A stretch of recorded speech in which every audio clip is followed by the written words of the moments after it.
2023 has begun with banks failing left and right, and throughout the rest of the year, there is major risk that hundreds of more go under. Bailouts incoming, nationalization of the banking system, stablecoins and CBDCs arrive. We'll find out in about 10 minutes because it's time for Chico Crypto.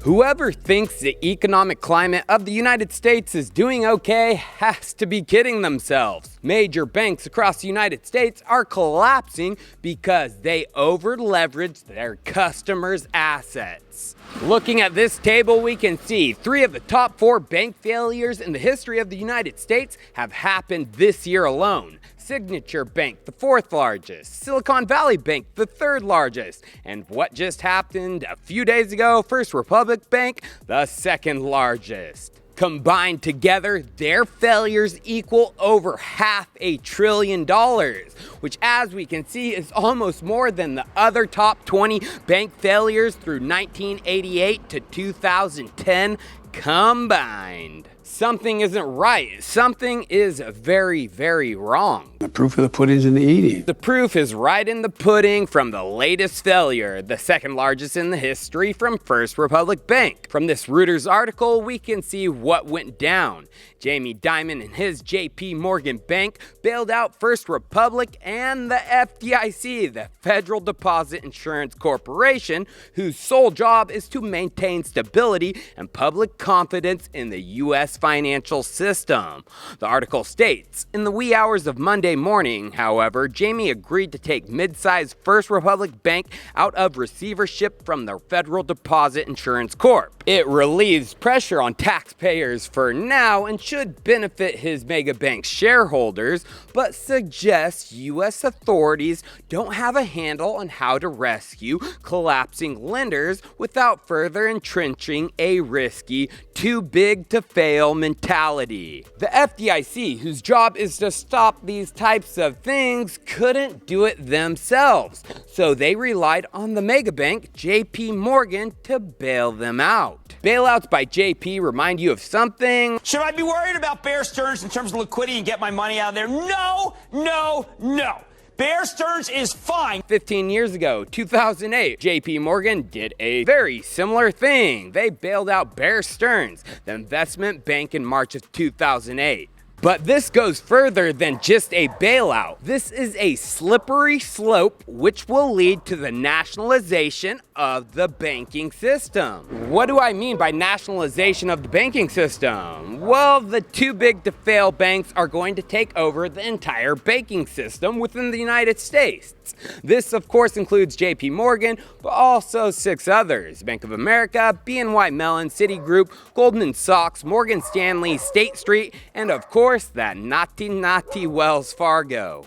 These banks will be called upon by the government to absorb the mid-sized regional banks who fail, like First Republic. Others will begin to drop like flies. It's going to happen. But these too big to fail banks will get special rules and treatment from the U.S. government. They can do whatever they want with no fear of repercussions or a failure from themselves. All we have to do is look at the details of the JP Morgan buyout of First Republic to see this special treatment. As we can see from the transaction overview and balance sheet restructuring, JP Morgan received a $50 billion loan from the FDIC to get this deal done. The government and a private bank bailed out First Republic. The FDIC just used JP Morgan to make it look private, when in reality our elected officials are once again bailing out organizations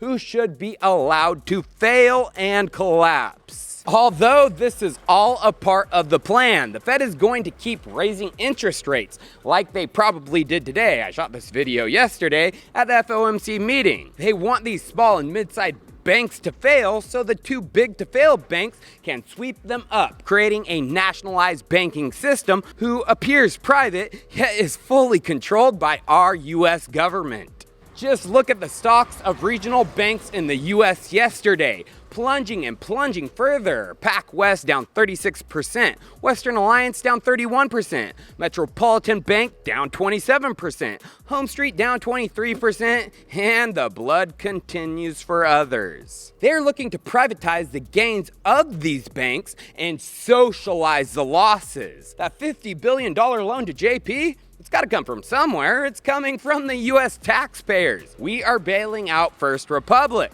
and we will bail out more other banks, regional, midsize, and all. But what if I told you things are going to get even worse because of blockchain technology? Not decentralized blockchain technology, but the use of centralized aspects to take over the financial system and print even more money out of thin air. If you didn't know, JP Morgan has their own blockchain solutions under the name Onyx. From the products of Onyx, we can see they say our inaugural product solution, JPM Coin, is a permission system that serves as a payment rail and deposit account ledger that allows participating JP Morgan clients to transfer US dollars held on deposit with JP Morgan within the system, facilitating the movement of liquidity funding and payments in right time. JPM Coin is just a permission stablecoin, aka it's centralized and they can do whatever the funk they want with it.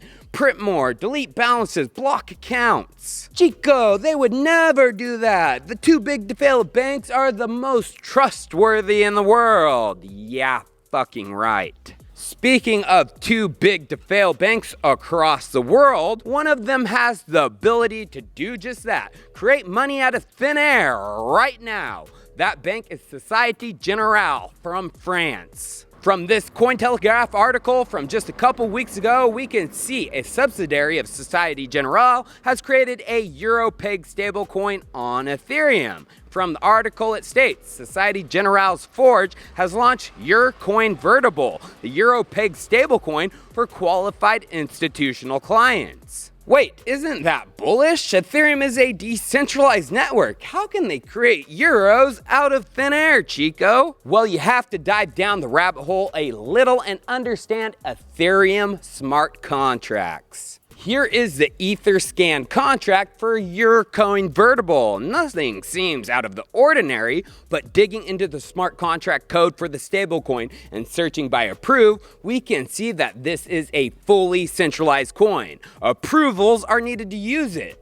Searching by burn, we can see they can burn coins whenever they want, but the nasty details come from their mint function. Here we can see a normal mint of a stablecoin, USDC. Scrolling down, we can see 500,000 USDC was minted, and they assign a value to these tokens, a dollar value of $500,000. Tether has a stable euro. As we can see from a mint of Euro Tether, they also assign a dollar value to the euros. Now let's go check out a mint transaction of Euroconvertible. As we can see, there is no dollar value assigned to these tokens, as there is nothing backing them. They were created out of thin air. Now going back to the main page of Coinvertible, we can see the market cap of these 10 million euros is a big fat zero, while if we switch to Euro Tether and USDC, they both have a market cap based on the exchange rates. So what's the deal with Société Générale's Euro stable? Where's the value? Something smells really fishy. What if I told you this is going to become the norm? Centralized, too big to fail banks are going to be able to mint money